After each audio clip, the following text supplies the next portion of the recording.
कहानी को पूरा समझने के लिए कहानी के पिछले सभी भागों को ज़रूर देखें। उसका लिंक मैं आपको डिस्क्रिप्शन बॉक्स में दे दूँगी और साथ में कमेंट बॉक्स में पिन भी कर दूँगी, तो आप लोग वहाँ से भी जाकर देख सकते हैं। आश्रय के सवाल पर पंक्ति के चेहरे का रंग उड़ गया था, लेकिन उसने अपना चेहरा ना में हिला दिया और बोली, ऐसा ऐसा तो कुछ भी नहीं है आश्रय जी। आपको ऐसा क्यों लग रहा है कि कोई बात है? कुछ कुछ हुआ है क्या? किसी ने आपसे कुछ कहा क्या? आश्रय हल्का सा मुस्कुराया और बोला, मुझे कौन क्या कहेगा मिस इनोसेंट, मुझे किसी ने कुछ नहीं कहा, लेकिन पता नहीं मुझे ऐसा क्यों लग रहा है जैसे किसी ने तुमसे तो कुछ कहा है जो तुम इतनी परेशान हो। ये बोलते हुए उसने पंक्ति के गाल पर अपना हाथ रख दिया। पंक्ति की आंखों में हल्की सी नमी तैर गई थी, वो तुरंत आश्रय के सीने से लग गई। आश्रय ने उसकी पीठ पर अपना हाथ रखा और एक बार फिर से बोला, अगर कोई बात तुम्हारे दिल में है तो तुम मुझे बता सकती हो मिस इनोसेंट, आई प्रॉमिस। अब मैं तुम पर गुस्सा नहीं करूँगा। पंक्ति ने कुछ नहीं कहा। पंक्ति आश्रय से झूठ बोल नहीं पा रही थी और सच बोलने की उसके अंदर फिलहाल हिम्मत नहीं थी। उसने अपना चेहरा आश्रय के सीने से रगड़ कर ना में इशारा किया तो आश्रय ने हल्का सा मुस्कुराकर उसके सर को चूम लिया और बोला, तो फिर इतनी परेशान क्यों नज़र आ रही हो? अब अगर मुझे तुम्हारा चेहरा मायूस नज़र आया तो तुम देख लेना। जब कोई बात नहीं है तो इतनी टेंशन लेना, और अगर कोई बात है तो भी मैं हूं ना तुम्हारे साथ। मैं तुम्हें और बाकी सब चीज़ों को अच्छे से हैंडल कर सकता हूँ। इतना तो ट्रस्ट है ना तुम्हें मुझ पर?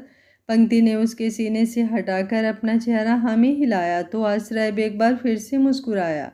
कुछ ही देर में वो दोनों रेडी होकर बाहर आए और फिर सब लोग ब्रेकफास्ट करने लगे, लेकिन प्रांस पहले ही वहाँ से जा चुका था। पंखुड़ी का चेहरा थोड़ा उतरा हुआ था, लेकिन उसके दिल में कहीं ना कहीं फिक्र रात को लेकर थी। हालांकि प्रांस की बातों ने उसे डराया हुआ था, लेकिन उसके पेट में तितलियां भी उड़ रही थी। एक गुदगुदी सी उसे अपने अंदर महसूस हो रही थी।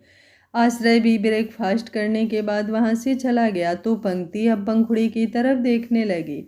उसे पंखुड़ी को ताज होटल लेकर जाना था, लेकिन ऐसे कैसे वो पंखुड़ी को होटल चलने के लिए बोल सकती थी।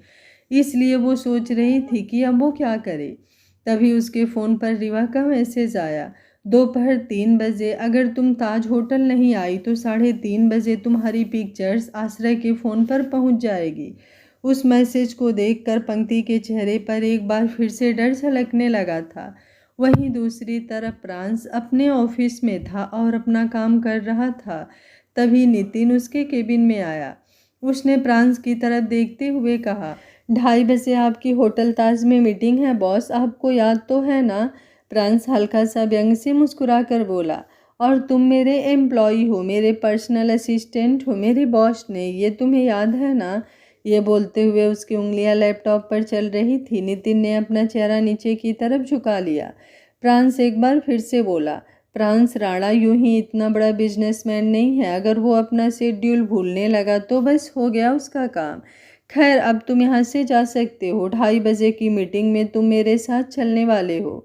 नितिन ने उसकी बात सुनकर अपना चेहरा हामी हिलाया और फिर वहाँ से चला गया।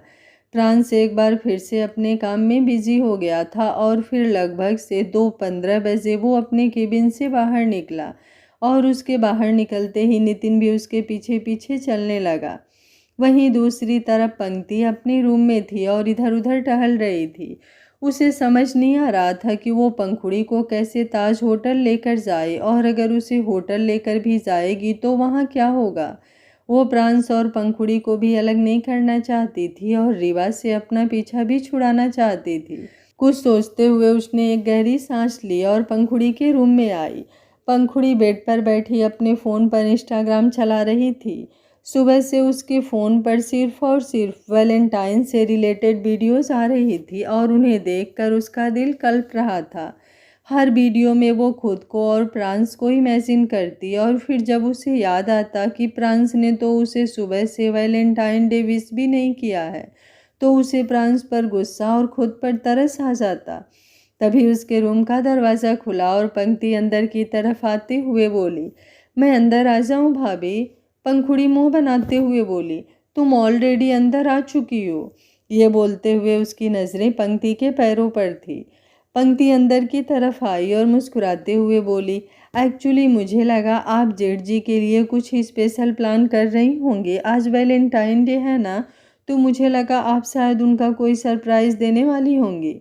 पंखुड़ी मुँह बनाते हुए बोली, मैं तो पता नहीं उन्हें कौन कौन सा सरप्राइज़ दे दूँ, लेकिन प्रॉब्लम ये है कि जब मैं कोई सरप्राइज़ देने का सोचती भी हूँ, तो वो घर ही नहीं आते। फिर मैं उन्हें सरप्राइज़ कहाँ पर जाकर दूँ? पंक्ति मुस्कुराई और बोली, मेरे पास एक सल्यूशन है जिससे आप जेठ जी को बहुत अच्छी तरह से सरप्राइज़ भी दे पाएंगे और उन्हें आपका सरप्राइज़ लेने के लिए आपके पास आना भी पड़ेगा।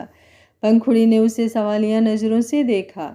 पंक्ति बेड पर बैठी और फिर पंखुड़ी की तरफ देखते हुए बोली, आप इस बार जेठ जी को सरप्राइज़ घर पर नहीं बल्कि कहीं बाहर दीजिए, जैसे जेठ जी ने भी आपको कहीं कोई सरप्राइज़ दिया होगा। लाइक बाहर कोई रिजॉर्ट या फिर कोई रेस्टोरेंट या कोई होटल जहाँ पर आप उनके लिए अच्छे से प्रिपरेशन कर सकें और फिर उन्हें बहाने से वहाँ पर बुला लें। वैसे भी आज वैलेंटाइन डे है, तो आज का दिन तो बहुत ख़ास है। मुझे लगता है आपको ऐसा कुछ करना चाहिए। उसकी बात पर अब पंखुड़ी सोच में पड़ गई थी। पंक्ति एक बार फिर से बोली, अगर आप चाहें तो मैं आपकी हेल्प कर सकती हूँ। क्यों ना हम होटल तक चलें, वहाँ पर हम आपके और जेठ जी के लिए रूम बुक करेंगे और फिर आप उस रूम को अच्छे से डेकोरेट करना। पंखुड़ी उसे घूरते हुए बोली, लेकिन तुम मेरी इतनी हेल्प क्यों कर रही हो? तुम तो हमेशा मेरी सासू माँ को मुझसे छीनती रहती हो। पंक्ति को रोना आ रहा था। पंखुड़ी कितनी मासूम थी, उससे भी ज़्यादा मासूम, लेकिन उसे ना चाहते हुए भी पंखुड़ी की मासूमियत के साथ खेलना पड़ रहा था। वो धीमे से बोली, अब से मैं कभी भी सासू माँ पर अपना हक नहीं जताऊंगी। अब सासू माँ पूरी की पूरी आपकी हैं। मैं 10% भी उन्हें नहीं लूँगी, 50% लेना तो दूर की बात। पंखुड़ी मुस्कुराई और बोली, फिर ठीक है, मैं एक काम करती हूँ, जल्दी से रेडी हो जाती हूँ, उसके बाद हम दोनों ताज होटल चलते हैं। पंक्ति ने अपना चेहरा हामी हिलाया और बोली, मैं नीचे हॉल में आपका इंतज़ार कर रही हूँ। ये बोलकर वो पंखुड़ी के रूम से बाहर आ गई। वहीं पंखुड़ी भी अब जल्दी से अपने क्लोजेट की तरफ आई और उसने वहाँ से एक रेड कलर की साड़ी निकाली, जो कि बहुत ज़्यादा खूबसूरत और एलिगेंट थी। उसके साथ उसने डायमंड ज्वेलरी और हिल्स कैरी किया और फिर अच्छे से रेडी होकर रूम से बाहर आई।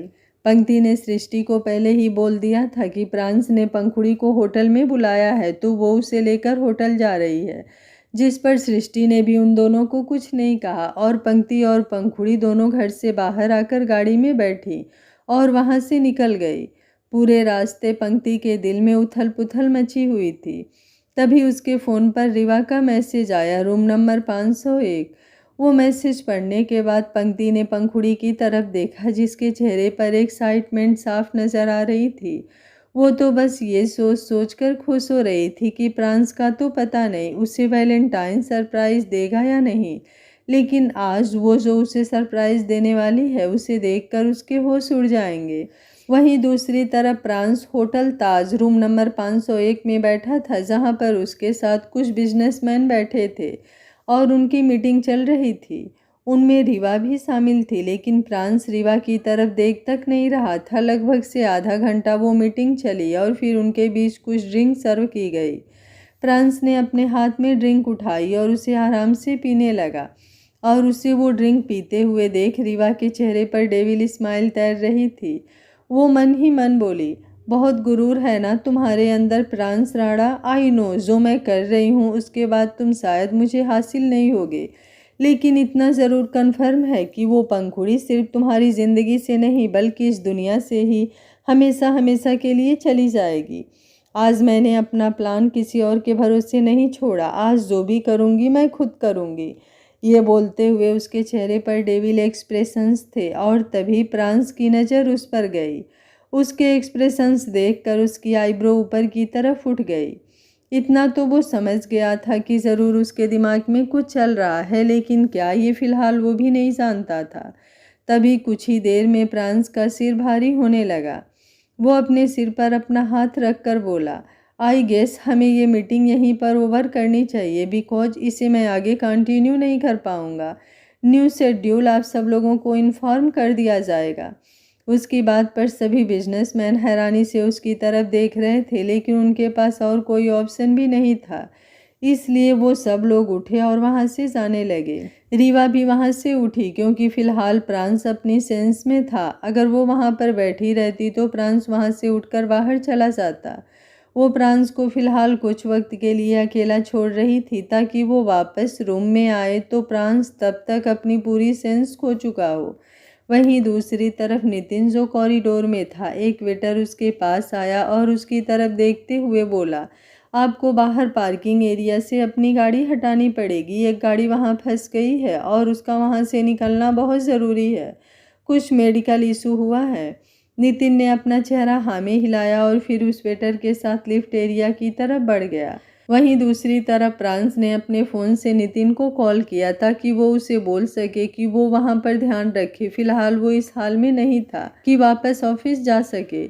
ऑफिस जाना तो दूर की बात, उसकी हालत रूम से बाहर जाने की भी नहीं थी। लेकिन जैसे ही उसने नितिन को कॉल किया और सामने से नितिन का फ़ोन बजा, लिफ्ट में जो वेटर नितिन के साथ था उसने अपनी पॉकेट से एक स्प्रे निकाला और सीधा नितिन के चेहरे पर छिड़क दिया तो नितिन चौंक गया। लेकिन वो कुछ करता उससे पहले ही वो बेहोशी में जाने लगा। उस वेटर ने जल्दी से उसे संभाला ताकि लिफ्ट खुले तो कोई प्रॉब्लम ना हो। उसने नितिन का फ़ोन वापस उसकी पॉकेट में डाल दिया था। वहीं प्रांस अभी भी नितिन को कॉल करने की कोशिश कर रहा था, लेकिन जब सामने से नितिन ने कॉल रिसीव नहीं किया तो प्रांस गुस्से से दांत पीसते हुए बोला, इसे तो मैं छोड़ूंगा नहीं। ये बोलकर उसने अपना सिर पीछे सोफे पर टिका दिया। तभी रीवा अंदर की तरफ आते हुए बोली, किसे ना छोड़ने की बात कर रहे हो तुम प्रांस? प्रांस ने अपनी आंखों को हल्का सा खोलकर उसकी तरफ देखा, लेकिन अब उसका सर इतना ज़्यादा भारी हो रहा था कि वो कुछ बोल भी नहीं पा रहा था। उसने दोबारा अपनी आंखें बंद कर ली और रीवा के चेहरे पर डेविल स्माइल तैर गई। यही तो वो चाहती थी। उसने अब जल्दी से रूम का दरवाज़ा दोबारा खोला और दो वेटर अंदर की तरफ आए। उन्होंने प्रांस को अपने कंधों पर उठाया और फिर बेड पर लिटा दिया। रीवा ने जैसे ही उन्हें जाने का इशारा किया, वो वेटर तुरंत वहाँ से बाहर चले गए और फिर रीवा ने दरवाज़ा बंद किया, लेकिन हल्का सा खुला छोड़ दिया ताकि कोई रूम के अंदर आना चाहे तो उसे कोई प्रॉब्लम ना हो। अपने चेहरे पर तिरछी मुस्कुराहट लिए रीवा प्रांस की तरफ आई और फिर बेड पर बैठकर उसके सीने पर अपना हाथ चलाने लगी। उसकी वो मस्कुलर बॉडी जैसे उसे अपनी तरफ अट्रैक्ट कर रही थी। उसने धीरे धीरे उसकी शर्ट के बटन खोलने शुरू किया। वहीं दूसरी तरफ पंखुड़ी को लेकर होटल ताज में पहुंच चुकी थी, लेकिन उसने पंखुड़ी को रिसेप्शन पर नहीं आने दिया। वो खुद रिसेप्शन पर आई, कुछ देर यूं ही खड़ी रही और फिर वापस पंखुड़ी के पास आकर बोली, इन्होंने हमें रूम नंबर 501 दिया है, आप पहले रूम देख लो ना भाभी, उसके बाद ही हम डिसाइड करेंगे कि हमें वो रूम लेना है या नहीं। पंखुड़ी ने अपना चेहरा हाँ में हिलाया और फिर वो दोनों लिफ्ट की तरफ बढ़ने लगे। लेकिन फिर अचानक ही पंक्ति रुकी और बोली, भाभी आप एक काम कीजिए, आप अकेली जाकर रूम दिखाइए, मुझे लिफ्ट में थोड़ी प्रॉब्लम होती है, फिर प्रेगनेंसी में। उसकी बात पूरी होती उससे पहले ही पंखुड़ी हल्का सा मुस्कुरा कर बोली, इट्स ओके, मैं बस अभी गई और अभी आई, रूम नंबर 501 है ना? पंक्ति ने अपना चेहरा हाँ में हिलाया और फिर पंखुड़ी सीधा लिफ्ट एरिया की तरफ बढ़ गई। वो रूम नंबर 501 के बाहर आकर खड़ी हुई। दरवाज़ा हल्का सा खुला था। उसने अंदर आते हुए दरवाज़ा थोड़ा और खोला और फिर सीधा उसकी नज़र सामने बेड पर गई जहाँ पर रीवा और प्रांस दोनों बेड पर लेटे हुए थे। रीवा ने भी अपनी आंखें बंद कर रखी थी और प्रांस की आंखें तो बेहोशी की वजह से पहले ही बंद थी। रीवा ने उसे पूरी तरह अपनी तरफ घुमाया हुआ था और उसका हाथ अपनी कमर पर रखा हुआ था और अपना हाथ प्रांस के कमर पर उसने अपनी ड्रेस को पूरी तरह कंधों से सरका रखा था, जिसकी वजह से ऐसा लग रहा था जैसे ब्लैंकेट के अंदर वो दोनों पूरी तरह से नेक्ड हैं। पंखुड़ी कुछ पल तो हल्का सा मुस्कुरा रही थी क्योंकि वो बहुत ज़्यादा एक्साइटेड थी, लेकिन धीरे धीरे वो मुस्कुराहट गायब हुई और उसकी आंखों में आंसू भरने लगे। उसे ऐसा लग रहा था जैसे उसकी सांसें रुक रही है। वो धीरे से बोली, जान। उसकी वो कांपती हुई आवाज़ सुनकर रीवा के चेहरे पर शैतानी मुस्कुराहट तैर गई थी, लेकिन फिलहाल उसने अपने एक्सप्रेशंस को कंट्रोल में रखा। पंखुड़ी की आंखों से अब आंसू बाहर की तरफ लुढ़क गए और वो एक बार फिर से बोली, शान। ये बोलकर एक गहरी सांस ली उसने। उसे ऐसा लग रहा था जैसे उसके बदन से किसी ने उसकी जान निकाल ली हो। अगले ही पल उसने अपने मुंह पर अपना हाथ रखा और तुरंत रूम से बाहर निकली। उसकी आंखों से आंसू बेतहाशा बह रहे थे। लिफ्ट से रोते हुए वो नीचे की तरफ आई। पंक्ति की तरफ तो वो गई ही नहीं, वो सीधा होटल से बाहर निकली। बाहर निकलते ही एक कैब उसके सामने आकर खड़ी हुई। उसने ये भी नहीं सोचा कि वो कैब खुद ब खुद उसके सामने आकर क्यों खड़ी हो गई, लेकिन वो बस तुरंत उस कैब में बैठी और ड्राइवर की तरफ देखते हुए कहा, प्लीज़ गाड़ी ग्रोवर मेंशन ले चलिए। ड्राइवर के चेहरे पर डेविल स्माइल थी। उसने तुरंत गाड़ी आगे की तरफ बढ़ा दी। पंखुड़ी अभी भी बुरी तरह से रोए जा रही थी और उसकी आंखों के सामने बस वो पल घूम रहा था जब उसने रीवा और प्रांस को एक दूसरे की बाहों में सिमटे हुए देखा। उसके कानों में अब प्रांस की कही हुई बातें गूंज रही थी। हो सकता है मेरा बाहर कोई ऐसा हो जिसके साथ टाइम स्पेंड करना मुझे अच्छा लगता है, इसलिए मेरा घर आने का मन नहीं करता और मैं घर से जल्दी ही चला जाता हूँ। ये बात सोचते हुए उसने अपने मुंह पर अपना हाथ रख लिया और भी ज़्यादा ज़ोरों से रोने लगी। वहीं दूसरी तरफ रीवा ने अब अपनी आंखों को खोला और प्रांस की तरफ देखते हुए बोली, काश तुम थोड़े बहुत नशे में होते, लेकिन फिलहाल तो तुम पूरी तरह से बेहोश हो। अगर पूरी तरह से बेहोश ना होकर तुम पर बस थोड़ा नशा होता तो तुम नशे में मेरे साथ वो सब करते जो मैं तुम्हारे साथ करना चाहती हूँ। लेकिन फिलहाल कुछ वक्त के लिए तो तुम पूरी तरह से बेहोश रहने वाले हो, बट डोंट वरी, जब तक तुम्हारी हालत में थोड़ा सा सुधार आएगा तब तक मैं तुम्हारे पास वापस आ जाऊंगी। लेकिन फ़िलहाल मुझे यहाँ से जाना होगा, क्योंकि आज मुझे पंखुड़ी का किस्सा हमेशा हमेशा के लिए ख़त्म करना है, और वो भी अपने हाथों से। ये बोलकर वो तुरंत बिस्तर से उठी। उसने अपने कपड़ों को ठीक किया और फिर रूम से बाहर निकल गई। इधर पंखुड़ी गाड़ी में बैठी बेइंतहा रोए जा रही थी और ड्राइविंग सीट पर बैठा ड्राइवर मिरर से उसकी तरफ देख रहा था। उसके चेहरे पर इस वक्त सातिर एक्सप्रेशंस थे। अब तक गाड़ी ग्रोवर मेंशन की तरफ जा रही थी, लेकिन अब अचानक ही उस ड्राइवर ने गाड़ी को शहर से बाहर जंगल के रास्ते में मोड़ दिया था, जहाँ से एक खाई का रास्ता निकलता था। ऊपर ऊंचा पहाड़ और नीचे एकदम गहरी खाई, जहाँ से अगर कोई गिरे तो उसका बचना मुश्किल ही नहीं नामुमकिन हो। वहीं दूसरी तरफ रीवा भी पार्किंग एरिया में आकर अपनी गाड़ी में बैठी और होटल से निकल गई। गाड़ी में बैठते ही उसने उसी ड्राइवर को कॉल किया जिसके साथ पंखुड़ी थी। उस ड्राइवर ने कॉल रिसीव किया। सामने से रीवा की आवाज़ आई, कहाँ पहुँचे तुम? वो ड्राइवर जल्दी से बोला, बस पहुँचने ही वाले हैं।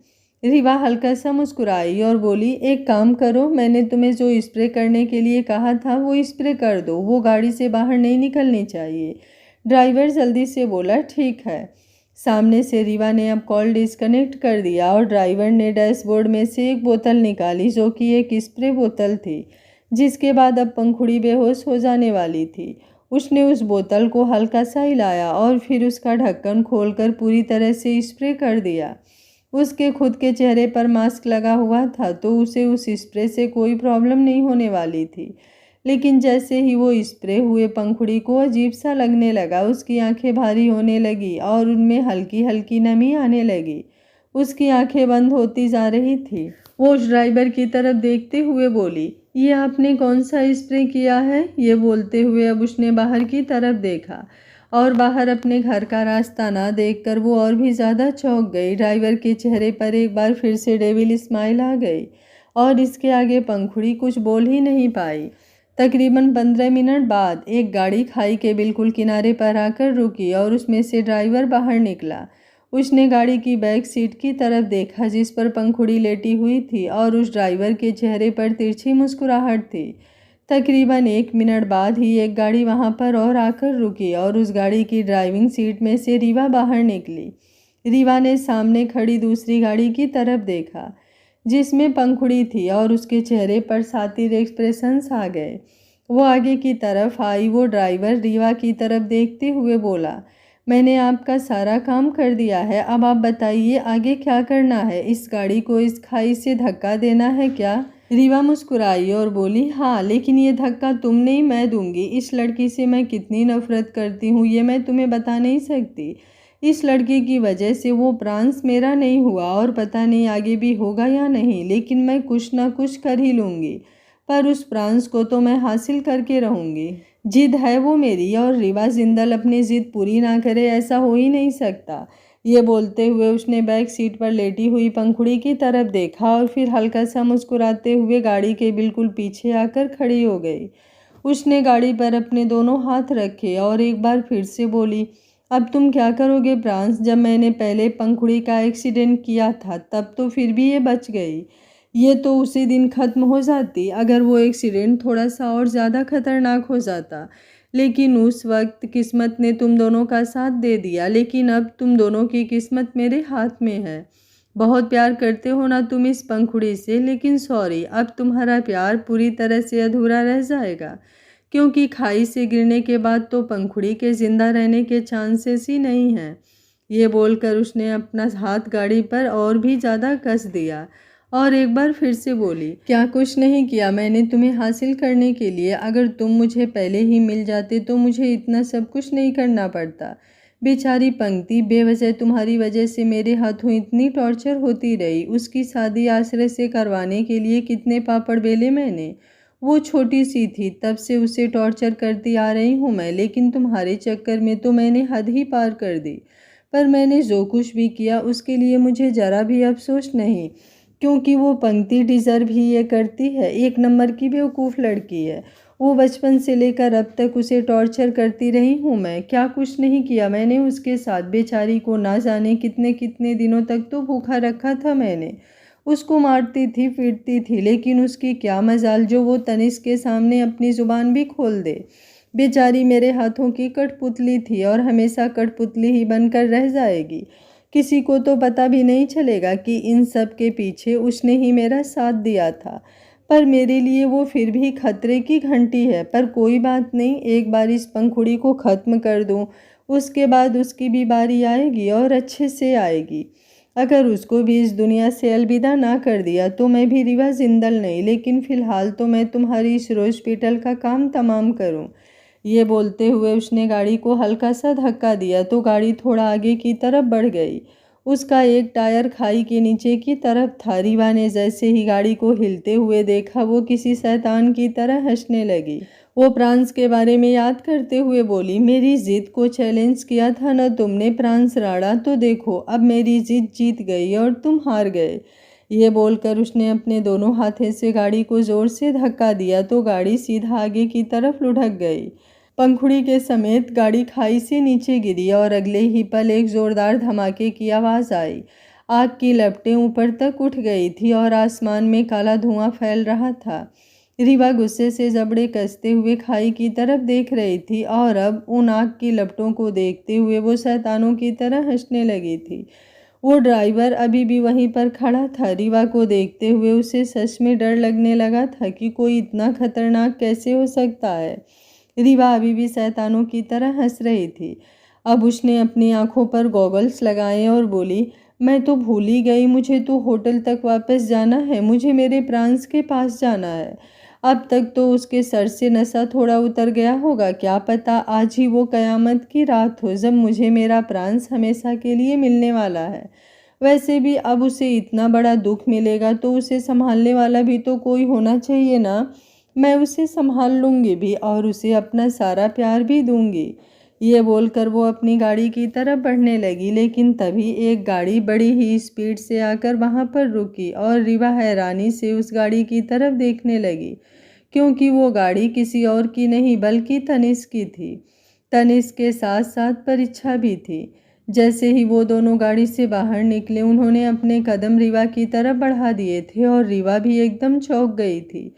तनिष्क और परीक्षा का वहाँ पर होना उसे कुछ खास समझ नहीं आ रहा था। उसके चेहरे पर डर भी झलक रहा था कि कहीं उन दोनों को सब कुछ पता तो नहीं चल गया।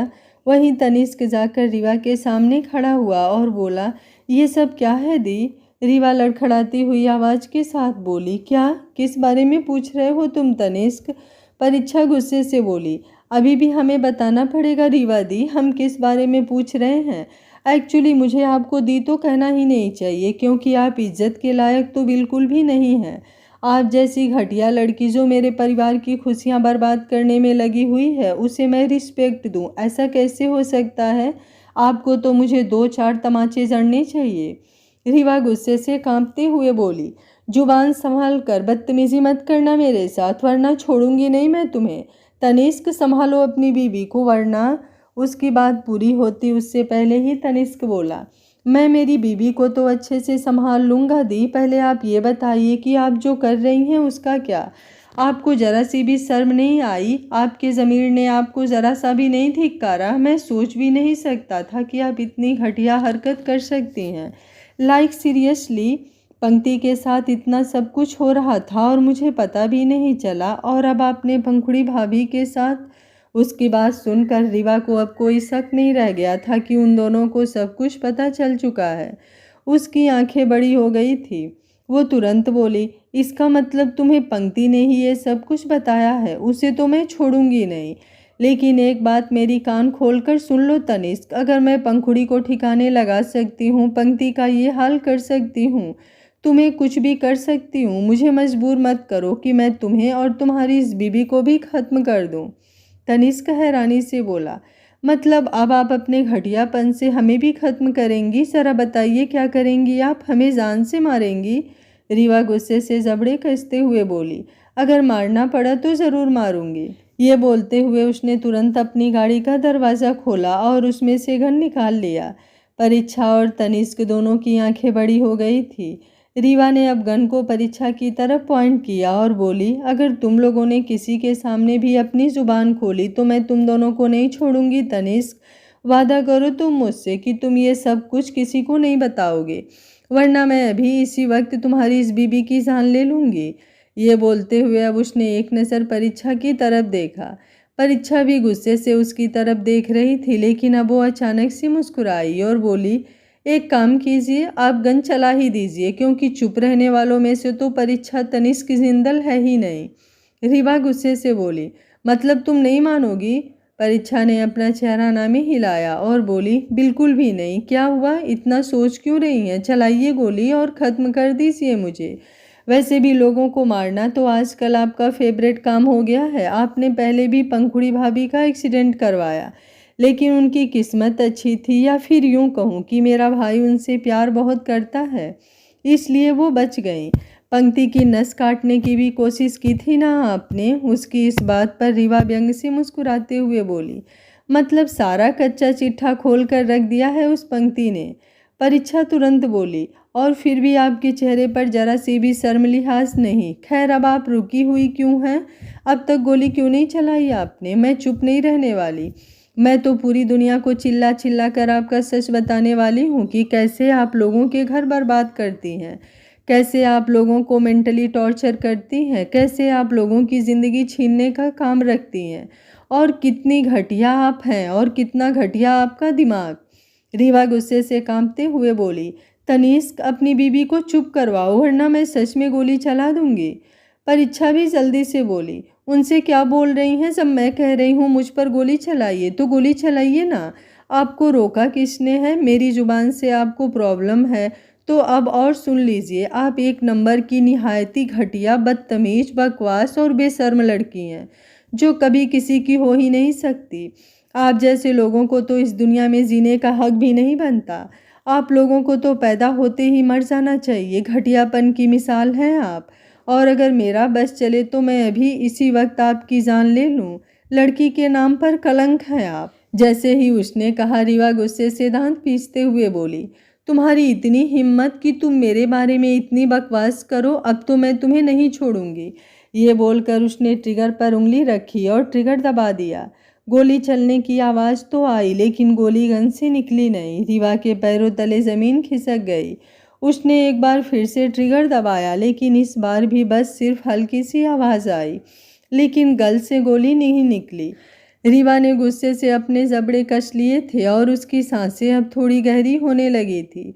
वो कुछ सोचती समझती उससे पहले ही अब एक के बाद एक 3 गाड़ियां लगातार वहां पर आकर रुकी, और उनमें से सृष्टि, प्रलय, आश्रय, पंक्ति और प्रांश बाहर निकले। सबकी नज़रें रीवा पर थी और उन सबको वहां पर देखकर रीवा के होश उड़े हुए थे। उसने अपने माथे पर अपना हाथ रख लिया था और वो हल्का हल्का कांपने लगी थी। प्रांस को वहां पर देखना उसके लिए सबसे बड़ी शॉकिंग बात थी, क्योंकि उसने जो प्रांस को ड्रग्स दिए थे उनका नशा इतनी जल्दी तो उसके सर से नहीं हट सकता था। वो गुस्से से कांपते हुए पीछे की तरफ हटने लगी। वहीं प्रांस, जो अपनी गहरी नज़रों से उसकी तरफ देख रहा था, वो भी अपने कदम उसकी तरफ बढ़ाने लगा था। रीवा उसकी तरफ देखते हुए बोली, मतलब तुम्हें सब कुछ पहले से ही पता था? प्रांस हल्का सा मुस्कुराया और बोला, मैंने कहा था ना तुमसे, मेरे साथ खेलने की कोशिश मत करना। स्पेशली जिंदल मेंशन आकर मैंने तुम्हें वार्निंग दी थी, लेकिन तुम नहीं मानी। रीवा गुस्से से कांपते हुए बोली, नहीं मानी और कभी नहीं मानूंगी। और वैसे भी अब कोई फ़ायदा नहीं है। बेशक से तुम्हें सब कुछ पता चल गया और बेशक से तुम्हारे घर वालों को, मेरे भाई को, सबको सब कुछ पता चल गया, लेकिन अब कोई फ़ायदा नहीं है। अब तो पंखुड़ी इस दुनिया से जा चुकी है। अब तो उसकी हड्डियां तक कुत्ते खा गए होंगे। जैसे ही उसने कहा, प्रांस ने गुस्से से अपनी मुट्ठियां कस ली। रीवा शैतानों की तरह हंसते हुए बोली, मैंने कहा था न तुमसे, चुपचाप मेरे हो जाओ। पागल हूँ मैं तुम्हारे लिए, और तुम्हें मेरा पागलपन मेरे करीब आकर ठीक करना होगा। लेकिन तुम नहीं माने, तो मैंने भी वो कर दिया जो मुझे करना था। तुम्हारी रोज पीटल को हमेशा हमेशा के लिए तुमसे छीन लिया। चली गई वो इस दुनिया से, और अब तुम पूरी तरह से अकेले हो गए। पर डोंट वरी, अगर तुम चाहो तो मेरे बारे में सोच सकते हो। तुम्हें तो पता ही है मैं तुम्हारे लिए किस हद तक क्रेजी हूँ। अभी वो बोल ही रही थी कि एक जोरदार थप्पड़ प्रांस ने उसके गाल पर जड़ दिया और रीवा सीधा जमीन पर जाकर गिरी।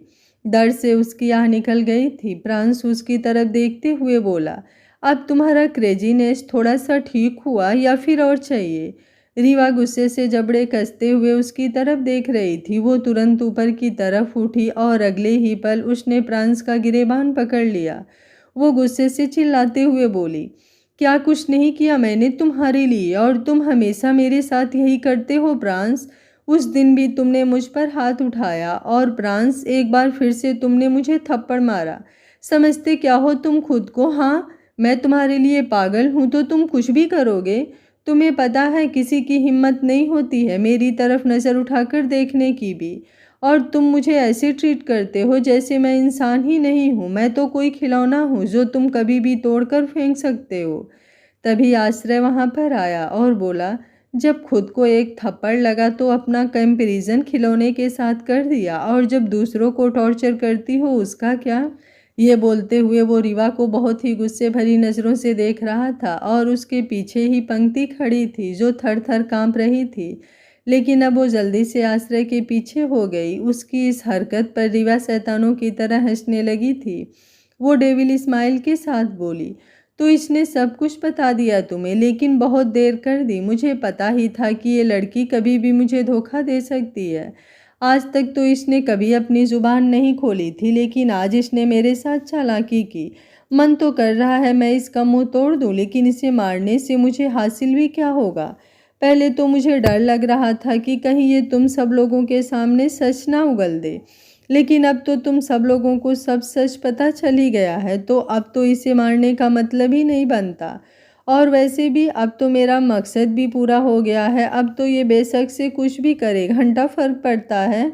अभी वो बोल ही रही थी कि किसी ने पीछे से उसके कंधे पर अपना हाथ रखा। उसने उस हाथ को अपने कंधे से हटाए, लेकिन अगले ही पल उसकी आंखें बड़ी हो गई। भला ऐसे कौन उसके कंधे पर अपना हाथ रख सकता है, क्योंकि वहां पर पीछे ड्राइवर के अलावा तो और कोई था ही नहीं। उसने तुरंत पलटकर पीछे की तरफ देखा, जहां पर पंखुड़ी खड़ी थी और गुस्से से उसकी तरफ देख रही थी। रीवा की सांस जैसे एक पल के लिए हलक में अटक गई। उसका मुंह खुला का खुला रह गया और आंखें एकदम चौड़ी हो गई। वो लड़खड़ाती जुबान के साथ बोली, तत तुम? ये बोलते हुए उसकी सांसें एक बार फिर से गहरी हो चुकी थी, और पंखुड़ी और भी ज्यादा गुस्से से उसे देख रही थी। अगले ही पल उसने अपना हाथ ऊपर की तरफ उठाया और एक जोरदार चमाट रीवा के गाल पर जड़ दिया। रीवा सीधा गाड़ी के ऊपर जाकर गिरी। वैसे तो पंखुड़ी बहुत नाजुक थी, लेकिन इस थप्पड़ की आवाज़ वहां पूरी तरह से गूंज गई थी, और रीवा के गाल पर उसकी पांचों उंगलियों के निशान छप चुके थे। उसके बाल भी उसके गाल पर आ चुके थे, और उसने अपना हाथ अपने गाल पर रख लिया था। एक झटके से उसने अपना चेहरा वापस पंखुड़ी की तरफ घुमाया और फिर दोबारा प्रांस की तरफ देखने लगी। मतलब उसने जिस गाड़ी को धक्का दिया उस गाड़ी में पंखुड़ी थी ही नहीं। फ्रांस ने उसका खेल पूरी तरह से बर्बाद कर दिया, तभी वो इतना नॉर्मल बिहेव कर रहा था, वरना अब तक तो ना जाने वो क्या कुछ कर चुका होता। पंखुड़ी रीवा के करीब आई और अगले ही पल उसने रीवा के सिर पर अपना हाथ रखा और उसके बालों को कसकर मुट्ठी में जकड़ते हुए बोली, तुम्हें पता है मुझे कितना रोना आ रहा था जब मैंने अपनी जान को तुम्हारे साथ देखा। किसी की तरफ नजरें उठाकर देखे भी तो मेरा दिल जलता है। मुझे बर्दाश्त नहीं होता कोई और लड़की उन्हें देखे या फिर उनके करीब आए, और तुम उनके साथ बेड पड़ती। हाँ, तुम्हारी हिम्मत भी कैसे हुई मेरी जान के करीब जाने की, गंदी सी लड़की, चुड़ैल कहीं की। ये बोलकर उसने एक जोरदार चाटा रीवा के गाल पर और जड़ दिया, और इस बार रीवा दोबारा लड़खड़ाकर गाड़ी पर जा गिरी। उसने तो सोचा भी नहीं था कि पंखुड़ी भी उस पर हाथ उठा सकती है, लेकिन अब जैसे ही पंखुड़ी उसके करीब आने लगी, रीवा ने भी गुस्से से अपने जबड़े कस लिए और बोली, बस बहुत हुआ, अब मुझे हाथ लगाया तो तुम्हारा हाथ तोड़ दूंगी। ये बोलते हुए उसने पंखुड़ी का हाथ पकड़ना चाहा, लेकिन तभी फ्रांस ने कसकर उसकी कलाई पकड़ी और दूसरे ही पल उसकी कलाई को मरोड़कर उसकी पीठ से लगाते हुए बोला, अगर मेरी बीवी को हाथ भी लगाया तो मैं सिर्फ तुम्हारा हाथ नहीं तोड़ूंगा, तुम्हें अभी इसी वक्त जिंदा जमीन में गाड़ दूंगा। ये बोलते हुए उसके जबड़े कसे हुए थे। पंखुड़ी आगे आई और फ्रांस के हाथ से रीवा की कलाई छुड़ाते हुए बोली, छोड़िए आप इसे हाथ भी नहीं लगाएंगे, एक नंबर की कमीनी औरत है ये। मेरा मन कर रहा है मैं इसकी जान ले लूं। कितनी गंदी हो तुम्हें शर्म नहीं आती है सब कुछ करते हुए। मेरी जान ने तुम्हें बताया था ना कि वो मुझसे प्यार करते हैं, सिर्फ मुझसे, लेकिन नहीं, तुम तो मानी ही नहीं। मैंने भी तुमसे कहा था कि हम दोनों एक दूसरे से बहुत प्यार करते हैं, पर तुम तो एक नंबर की पागल सटकी हुई लड़की हो। पहले तुमने मेरे दिमाग में अपनी उल जलूल बकवास भरने की कोशिश की, और फिर जब मैं तुम्हारी बातों के जाल में नहीं फंसी तो तुमने पंक्ति को अपनी बातों में फंसाया, अपने जाल में फंसाया, उससे इधर उधर की हरकतें करवानी शुरू की। मुझे तो कुछ पता भी नहीं था, मुझे तो अब थोड़ी देर पहले मेरी जान ने सब कुछ बताया और मैं बेवकूफ़ रोते हुए उन्हें छोड़कर चली थी। क्यों जाऊं मैं अपनी जान को छोड़कर तुम जैसे घटिया लड़की के लिए? एक नंबर की चमगादड़नी हो तुम। पता नहीं क्यों मेरे ही पति से चिपकना है तुम्हें, मुझसे तो वो चिपक नहीं रहे, तुमसे क्या ही चिपकेंगे। इतनी गंदी सी तो शक्ल है तुम्हारी, मैं तो फिर भी इतनी खूबसूरत हूँ। पर क्या फ़ायदा इतनी खूबसूरत होने का भी, प्यार कम करते हैं और तड़पाते ज़्यादा हैं। और तुम आई अपनी भिंडी जैसी शक्ल लेकर उनका प्यार लेने के लिए। उसकी बात पर बाकी सब तो फिर भी किसी तरह अपनी हंसी कंट्रोल करके बैठे थे, लेकिन सृष्टि से अपनी हंसी कंट्रोल नहीं हुई और वो ज़ोरों से हंसने लगी, और उसके बाद पंक्ति और परीक्षा भी धीरे धीरे हंसने लगी। रीवा ने गुस्से से मुट्ठियां कस ली। तनिष्क फ्रांस की तरफ देखते हुए बोला, मैंने कभी सोचा भी नहीं था कि मेरी दी इस तरह की घटिया हरकत करेंगी फ्रांस। उनकी वजह से मेरा सर भी शर्म से झुक गया, लेकिन आप लोगों को खुली छूट है, आप उनके साथ जो कुछ भी करना चाहें कर सकते हैं। रीवा गुस्से से चिल्लाते हुए बोली, तुम मेरे साथ ऐसा नहीं कर सकते तनिष्क, मैं बहन हूँ तुम्हारी। तनिष्क गुस्से से बोला, ऐसी बहन जिनकी शक्ल से भी मुझे नफरत हो गई है। अगर ये लोग आपकी जान भी ले लेना तो भी मुझे ज़रा सी भी तकलीफ़ नहीं होगी, और मैं तो चाहता हूँ कि जो आप पंखुड़ी भाभी के साथ करना चाहती थी वो अब ये लोग आपके साथ करें। तभी आपको समझ में आएगा कि किसी मासूम की जान के साथ खेलना क्या होता है। ये तो शुक्र मनाइए कि पंखुड़ी भाभी ने अभी तक आपको ज़िंदा छोड़ा हुआ है, वरना कसम से अगर पंखुड़ी भाभी की जगह वहाँ पर परीक्षा होती ना, तो अब तक तो वो खुद ही आपकी जान ले चुकी होती। रीवा का चेहरा गुस्से से लाल हो रहा था। पंखुड़ी फ्रांस की तरफ देखकर मासूमियत से बोली, सच में जान, मुझे इस चुड़ैल की जान लेनी चाहिए, पर मुझे तो किसी की जान लेनी आती नहीं है, मैंने तो आज तक कभी किसी को नहीं मारा। फ्रांस हल्का सा मुस्कुराया और बोला, और मैं तो लोगों को मारने की सुपारी लेता हूँ ना। पंखुड़ी मुस्कुरा कर बोली, अरे आपका तो कहना ही क्या, आप तो हर रोज़ मेरी जान लेते हैं।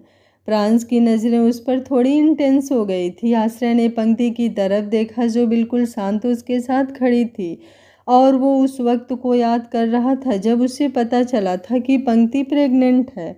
और वो पंक्ति को लेकर राणा मेंशन आया था। तभी प्रांस ने उसे डिनर के बाद मिलने के लिए कहा था। तो उस रात प्रांस ने आश्रय को पंक्ति के बारे में सब कुछ बताया था कि कैसे रीवा पंक्ति को टॉर्चर करती आ रही है, कैसे वो पंक्ति का इस्तेमाल करके राणा मेंशन में एंट्री करना चाहती है, कैसे वो प्रांस के पीछे पड़ी है और कैसे उसने पंखुड़ी के दिमाग के साथ खेलने की कोशिश की थी। मुझे लगता है अब आप लोगों के काफ़ी हद तक सवालों के जवाब मिल गए होंगे। बाकी जो बाकी हैं वो कल के एपिसोड में मिल जाएंगे और रीवा की थोड़ी और खातिरदारी भी कल के एपिसोड में हो जाएगी। आज रीवा के स्वागत के उपलक्ष्य में कमेंट की बरसात तो होनी ही चाहिए। आप लोगों के कमेंट मुझे मोटिवेट करते हैं अगला पार्ट जल्द से जल्द लाने की।